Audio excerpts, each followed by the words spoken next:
Welcome today to the SPYPOINT podcast. I'm your host, Brian Stevens, and I'm joined by Justin Morrissey today from the National Shooting Sports Foundation, also known as the Gun Industry Trade Association.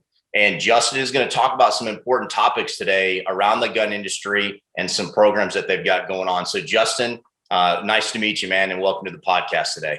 Yeah, thanks for having me on, Brian. Absolutely. And before we get started, I just want to remind everybody, wherever you consume podcasts, to just remember, rate, review, subscribe. It just helps listeners follow us and grow our community. And with that, let's jump into it. And before we do the topics, Justin, let's talk about you a little bit and how you got, started with the foundation and how you gravitated to being, a leader in that organization. Yeah, absolutely. So I've been involved in the outdoors, hunting, fishing, camping, you name it, basically, ever since I was little. And that kind of led me into an interest for filming and like storytelling and whatnot. And so when I was 12 years old, I was running around with a Sony Handycam filming friends, my brother. And anybody you could. Anybody I could, basically. Yeah. And then it just kind of developed. So I've been like filming hunts for, almost 18 years now. Wow. Okay. And I filmed for some national TV shows that air on like the Sportsman Channel, Outdoor Channel, local stations. And so I did that starting in college, and then it kind of just developed into an outdoor communications sort of role. Right out of college, I joined the NSSF. I ended up going to a couple SHOT shows, which is the Shooting Hunting Outdoor Trade Show. NSSF owns the SHOT Show. So when I went there, I was with the Professional Outdoor Media Association to start with.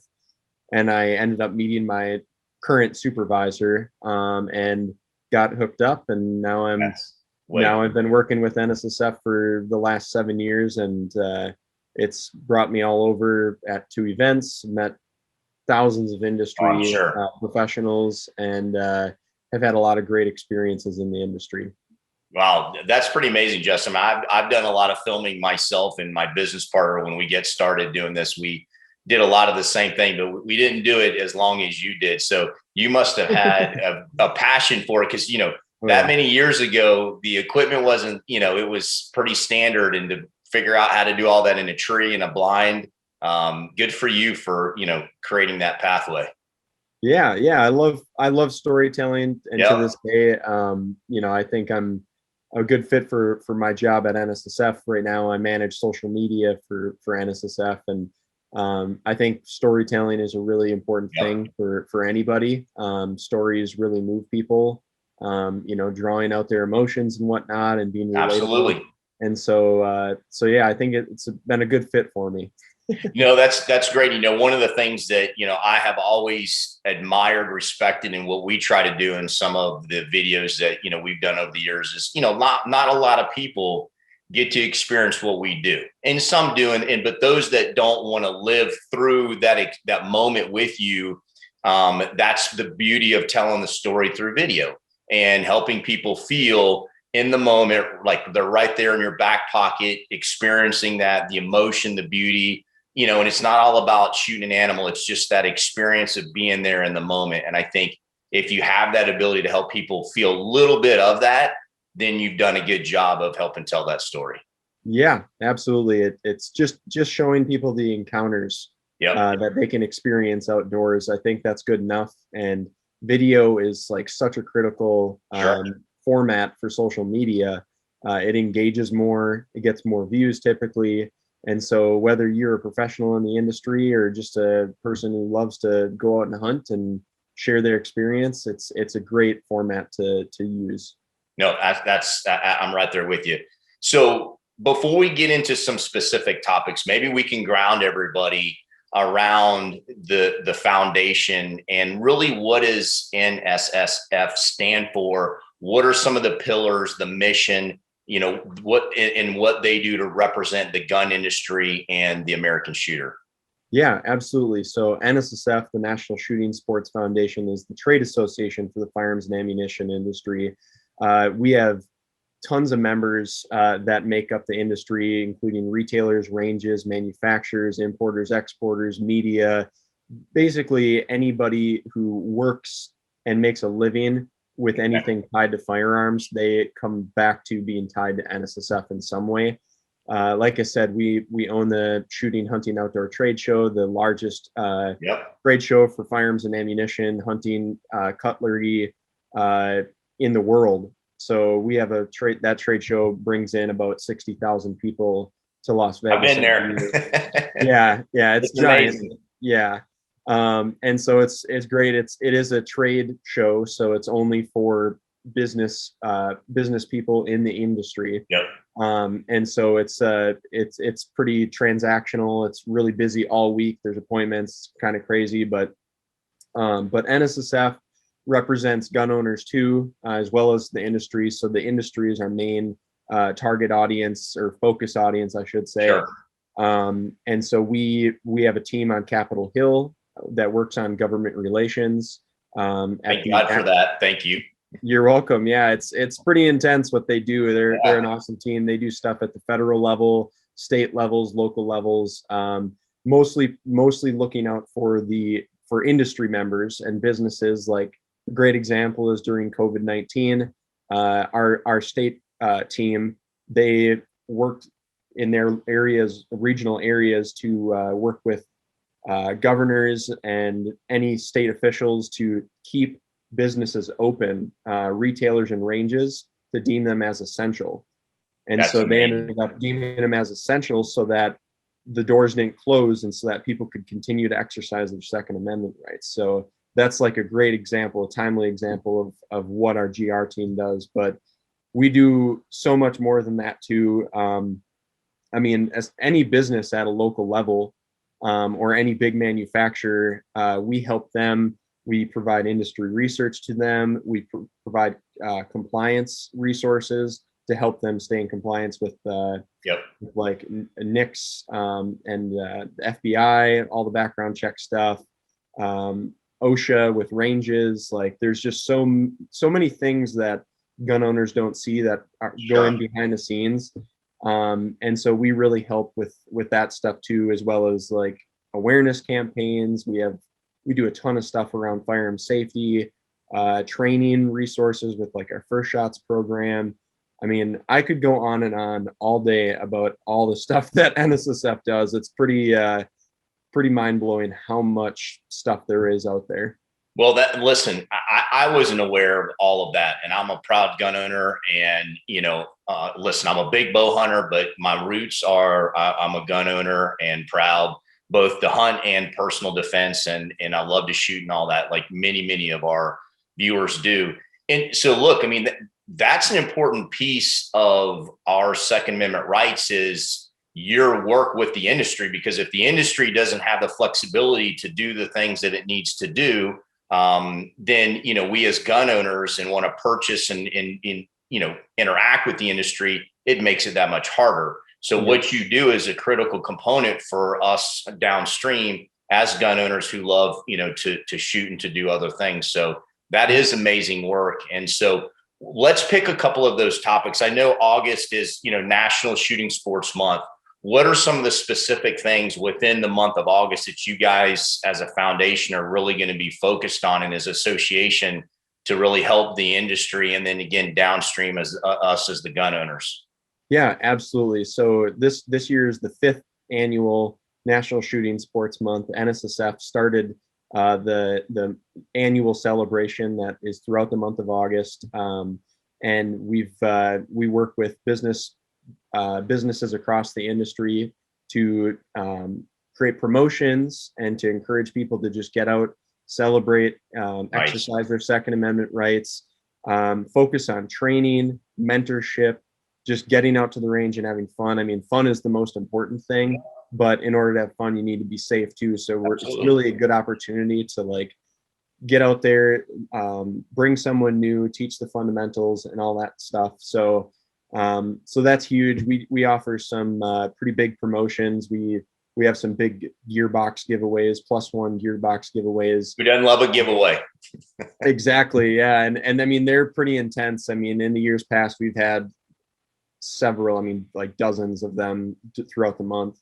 And some of them go up to $5,000 Nice. worth of Yeah. worth Sweet. of guns Yeah. and ammo. So that's a lot of fun. And then, yeah, I mean, we really work a lot though with businesses across the country to create promotions. We offer like promotional packets and kind of guidelines for events that businesses can offer. Okay. And so there's just so much that at anybody, like even myself here, I'm in Wisconsin. I have a local range. They're an NSSF member. They celebrate National Shooting Sports Month. They offer promotions, and that all ties back to the NSSF. Yep. So that's a great way to explain Yep. kind of like what we are doing, helping the businesses and the gun owners to get out and have fun. Sure. No, absolutely. That's great. And like you said, it's fun and safety, and those two things have to go hand in hand. Anytime that you're using a gun, and a lot of the safety is just part of education and awareness and information. And so, that sounds like that's the other part of it in the response. Look, all your good gun shops and businesses have that same philosophy, and I don't think anybody would argue that those two things can happen. You can have fun and you can be safe at the same time. It's just a matter of awareness, education, and it sounds like you guys provide a lot of those things for the industry. So let's talk a little bit about the Plus One program. What is that about? Yeah, so the Plus One movement is a peer-to-peer mentorship program that NSSF has driven a lot. So we've got the component of ranges and trainers offering training, right? That's the business aspect. But one huge thing, and we've got state agencies offering hunter education, firearm safety, that kind of stuff. But the thing is that's all structured so much, and with the Plus One movement, it's a mentorship program. And so we're really promoting the impact and the power of like me reaching out to you and saying, hey, Brian, like, I don't know if you're familiar with firearms, but I think you would enjoy it. Like, why don't you come out to the range with me? And so it's essentially encouraging existing gun owners and hunters to find new people who would be interested in it and bring them into the sport, teach them about the safety aspect, because at the end of the day, like, we need more advocacy and we need more understanding behind firearms and hunting. And the statistic is if 1 in 3 people were to invite someone new and bring someone new into the sports, then we would create a strong future for generations to come. And so just 1 in 3, with there being such a large number of hunters and target shooters already, and gun owners in general, I should say, that it's just a really key thing that I think, and really it's happened for forever. That's the heritage, the tradition. Your dad, if you got a dad who got you into it, or you started going out with some buddies when you were younger or whatever, like, there are so many different ways that you can get involved growing up, but not everybody has those opportunities. So that's why the Plus One movement is so important. And that's why we created it. And I'm very passionate about it. I've taken dozens of new people out, target shooting, hunting, you name it. And I'm really proud of that. It makes you feel good. And ultimately it makes you that much better as a hunter and target shooter. You can know as much as you can think you know everything, but it's like a reality check when you're trying to teach somebody else what you know, because what you know, like, you understand it, but kind of making it relatable to other people is really something that like brings you to the next level. Nope, absolutely. So I similar to you, I've had, people ask me to take them to the gun range or to, outdoors and shoot and those types of things. And what I have noticed over the years is there are people that want to own a gun or they want to shoot. They're just intimidated or they don't know where to start. And so if they didn't have somebody in their family take them out and show them, they're just not sure where to start. And they're unsure to walk into a gun shop, to buy a firearm, which one, how to do it. And then from there, once you own it, what in the world do I do with it? And so, I've taken, over the years, neighbors and different people and walked them through that process to buying a gun, going in the range, shooting with them, so they feel confident, because it's confidence. So if you have that pistol on you or in your purse or at home or wherever, and you feel like you have to use it, you're confident, and that's where less mistakes happen. Or just going to the range and having fun and shooting. So this to me is a critical program, because you have people that are getting other people introduced that want to own a gun. They want to go through the process. They're just intimidated. Yep. And so that's a beautiful program. I'm really glad you guys are doing something like that. Yeah, well, thank you, and I'm glad that you've been a mentor in the past, and you clearly have the passion. Yep. And that's what we're looking for. I mean, there's clearly plenty of passion. I see it all the time on social media, people who love hunting. And, I always just really appreciate, and I know from experience that people really appreciate what I've done for other individuals. They just, seems like the content that I put on social media, people just eat that up when you're really trying to just pay it forward, kind of a thing. That's it. It's not about me. It's not about you. It's about a community, and that's the focus. Absolutely. So the next one I want to talk about here, I have on my list, is Project ChildSafe. What's that one about? Yeah, so Project ChildSafe is a nationwide gun safety program that's all about firearm storage. So it's about storing your firearms safely and responsibly, which means that, it's different for every person, and how they intend to use a firearm. But Project ChildSafe has distributed about 40 million gun safety locks, cable style gun safety locks across the country. We partner with law enforcement agencies and industry partners to make sure that they're available at community levels across the country. So I think anyways, don't hold me to this, but I'm pretty sure we've got like 17,000 or something like that law enforcement agency partners. I think it's something like that. It might be like 1,700, but 17,000 sounds a lot. A lot. It's a big number. But yeah, we've got a lot. And so, it truly is the nation's largest gun safety program. So any of the anti-gun, any of those organizations who, try to take the moral high ground, like there have been many of them who even have copycatted Project ChildSafe. Yep. And they really like to try to spin it to make it seem like we're not doing anything, or that the gun industry is the boogeyman, right? But we truly care about safety, and we care about people's rights more than anything. And so that's an essential piece to protecting the rights of gun owners nationwide. No, and look, that I would continue to go back to anybody that, asks me about guns, and similar to you, is it's fun, it's security, but it's safety. Those things all have to be intertwined. And the biggest piece of that is education and helping people better understand. And whether it's one-on-one or it's the industry, it's the, political environment, you guys have your hands full, because right now, the gun industry, all of that is under attack. And nobody wants to talk about the good things that you're doing. They want to talk about the one-offs and those things. So again, on behalf of just, the men and women who love to own guns for security, hunting, shooting, thank you again for all the work that you guys are doing. I know there are other organizations out there, but from an industry standpoint, it makes me feel good about somebody's got our back to do, the needed work for the industry to help us continue to have this right. So thank you. Yeah, my pleasure. If you don't educate, then they'll try to legislate. So That's it's important for every single one of us, and that's part of the +1 movement and National Shooting Sports Month and Project ChildSafe and all of our other programs that we have. Like, we are trying to create awareness among all of the communities to help everybody understand that, like, it is up to us. Like, if you don't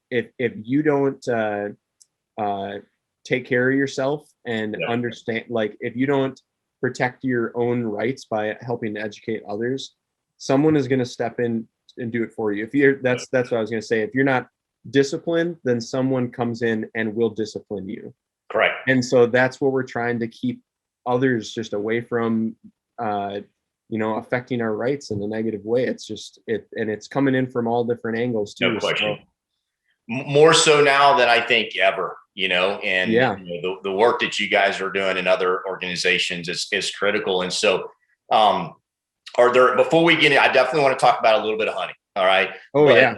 Me too. Before we jump into that, are there any other really imperative programs that you guys have going on now or in the future that you want to make sure people are aware of? So I just want to make sure that, we can tie a bow on just some of the amazing work that you're doing now, but there may be some other things you want to just get out there. Yeah, absolutely. So, I mean, there are several more programs. A lot of them are industry facing. We've got our Fix NICS program, which is all about fixing the National Instant Criminal Background Check system that is already in place. And so when the industry, or like often the current background check system is criticized, it's broken, and NSSF advocates for fixing it. Yep. While a lot of legislators want to create more legislation and more restrictions, it just or like more extensive background checks when the existing background check system is broken in some ways already. And it's clear based on criminal activities that have taken place where they've slipped past the system. And so NSSF has the Fix NICS initiative to really try to lead that fixing of the already current existing background check system. So there's that. We've got our Operation Secure Store program, which helps retailers ranges across the country to secure their stores so that burglaries are less likely to occur. Whether it's creating the blockades in front of the stores to make sure that people don't drive into the front window and steal firearms out of your store. There are a lot of things like that NSSF just tries to be proactive. And so, we have Don't Lie for the Other Guy, which is preventing straw purchases and helping FFLs or firearms retailers identify people who come in and are lying. So there are like certain questions you can ask, and also it creates awareness just at the counter. We have displays where when people come in and they're thinking about purchasing a firearm for another person, which is illegal, that they see those signs where it clearly says, you can spend up to 10 years in prison for doing that. Right. So just little things like that. I mean, we've got a lot more going on, but I want to talk hunting too. So okay. No, listen, I appreciate that. So, what's coming up in the fall for you? Any big hunts? I know you had shared with me, off camera, you got a nice little piece of property that's your own piece of property that you're doing a lot of work on. Is that, something that's going to be hunted this year? You kind of keeping it off the grid till next year, years after? What's coming up for you this fall? Sure. So I was hoping to draw a Western tag this year. I'm in Wisconsin, so I naturally hunt up in a tree stand a lot, but I've been getting into Western hunting a lot more. Unfortunately, I didn't draw a mule deer tag. What state were you focused on? I've hunted in North Dakota once, and so I was hoping to go back there. This was my second year, I think, applying, but I didn't apply, or I didn't draw. So I'm feeling really good about next year. So that's going to be great. I'm also going to be hunting in Wisconsin. I've got a nice piece of property. We planted about 2,400 trees out there this spring. And we've got a couple fall plots that I'm hoping to plant before my wedding in a couple weeks. So it's pretty intense right now. We've got a lot going on, man. Yeah, and I, it's a great property. I got really lucky with it. I bought it even before the pandemic hit, and when properties started going up in price and everything too.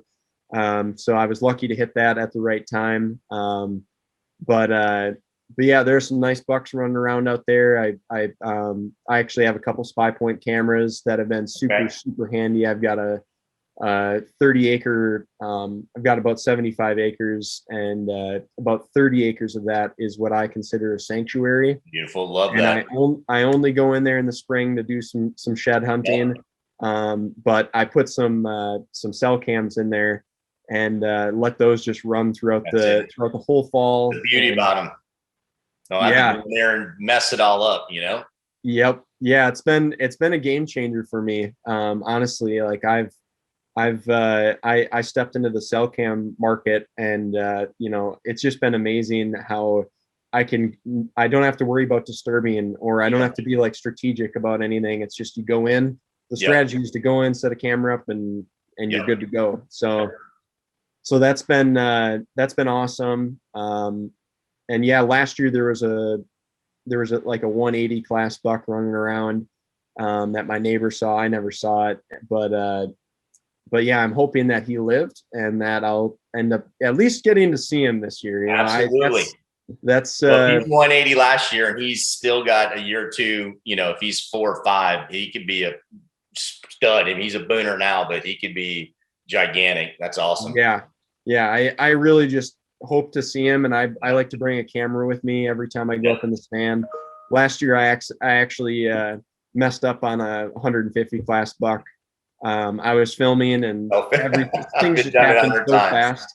Yeah, I'm sitting there filming a different buck, and there was a hot doe around. You could just tell, like, the bucks were around. So there was another buck that came by. I was filming that, and as I'm filming that, he's like glancing off over to his right, and I'm still focused. I'm just thinking like, oh, this is such great video, like nice, crisp, clean video. And all of a sudden, but this buck just starts coming in, grunting after a doe. All of a sudden, there were 6 deer around me, and wow.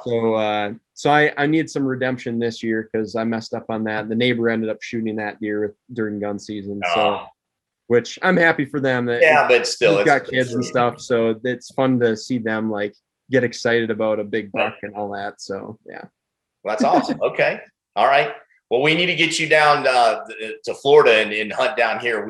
My partner that we co-host the show with, that I grew up with, we've got a lease down in Florida, and we hunt all over North America. But you know, we do a lot of hog hunting and, you know, Osceola hunting and gator hunting. And believe it or not, you know, there are some good deer in Florida. You know, we've got some 130, 140 class deer that, you know, not a lot of people would think for the state of Florida. And it's obviously hot and very different. But it's still a cool hunt, and that's how we grew up. But, you know, we're going to be traveling. I'm in Georgia now, so I've got a little suburban piece of property that a buddy and mine have been, you know, got cameras out now. We've got a few, you know, 140, 150s that are, as they stand right now, you know, believe it or not, some of these suburban deer, and, you know, they get 4 or 5 years old. So, and then, you know, we'll be going to Ohio and Texas and a few other places this fall as well. So I'm looking forward to, you know, it's hard to believe that August is right around the corner. And in some states like South Carolina, they're going to be gun hunting in, you know, 2 weeks, 3 weeks. Yeah. It's crazy. Yeah. I can't wait. And, you know, like you said, you're traveling all over, and I'm happy to hear that. There's nothing more fun to me than branching off and going to a new area, trying to learn something new. It's really fun when you're first getting started to, you know, hunt your local area, but there's something about traveling and learning about different areas. So like the Florida hunt sounds like an awesome experience. And that's what I would prioritize before worrying about the size of deer or anything like that. It's that's exactly just the learning opportunity there. That's it. Well, look, do you like to turkey hunt? Oh yeah. All right. Well, we'll have to get you down maybe this spring. It might be tough this fall with everything, but, you know, you got a wedding and all that stuff. So maybe this spring we'll link up and get you down there and chase an Osceola on our ranch and stuff, and let you see some gators and hogs and a few southern birds.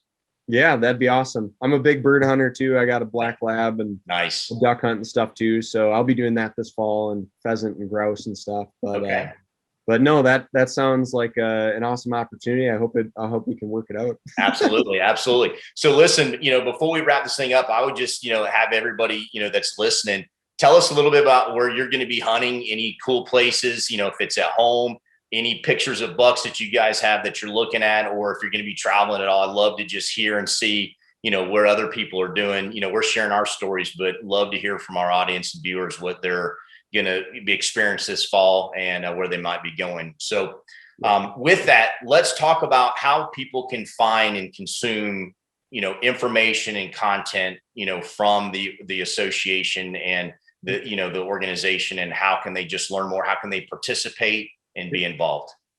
Yeah, absolutely. So right now, we're on the brink of National Shooting Sports Month. Yep. And so we've got just a couple days. It's this Sunday. And so it starts this Sunday. So we're just really looking forward to that. You can go to letsgoshooting.org. Okay. And you can find any of the information about National Shooting Sports Month, which includes our promotional gear boxes. You can find local ranges through our Where to Shoot app. And there are just so many resources about like how to invite people. And that's kind of linked to the +1 movement. Sure. So you can take the +1 pledge on letsgoshooting.org. So that's a great place to start. But if you're looking for more information about what the NSSF does, and information to share on social media, we've got a ton of great shareable content in our share center.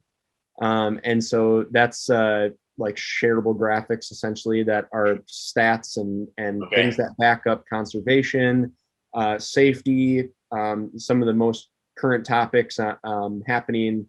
And so you can go to nssf.org to find that information. So Okay. Nice. And link up with us on social media. We're on Facebook, Instagram, Twitter, YouTube, LinkedIn. So that's a great place to get fed information constantly and get some good stuff to share with your community. Beautiful. Okay. Great information. And so again, just real quick, run through a couple of those websites again. Sure. Letsgoshooting.org. Yep. For National Shooting Sports Month, +1 movement, target shooting in general. And then nssf.org for anything Perfect. industry related, with our initiatives, our programs, stats, social media shareable stuff, our blog, you name it, it's on nssf.org. So go check that out for sure. Definitely go check that out. And Justin, again, thank you, so much, on behalf of, myself and many others like me that love to hunt, shoot, the outdoors, the range, personal safety, all of that, the work that you guys are doing with the industry. And, and I know in the last year, it's been a weird time with COVID and everybody, and, the ATA and SHOT Show and all that have, been, somewhat, not eliminated, but just taken off that personal interaction. But I know the work has still gone on behind the scenes, and you've had to do that. So again, thank you for that. And I encourage everybody, go to those, sites, go to all of the different digital platforms, follow Justin. He's doing all the social media for the foundation, and keep up with it. I know I'm going to definitely be more involved. I've learned a ton today. So with that, thank you, Justin. And just want to remind everybody, to go to anything related to SPYPOINT as well, our Facebook, Instagram, Twitter, all of those, to rate,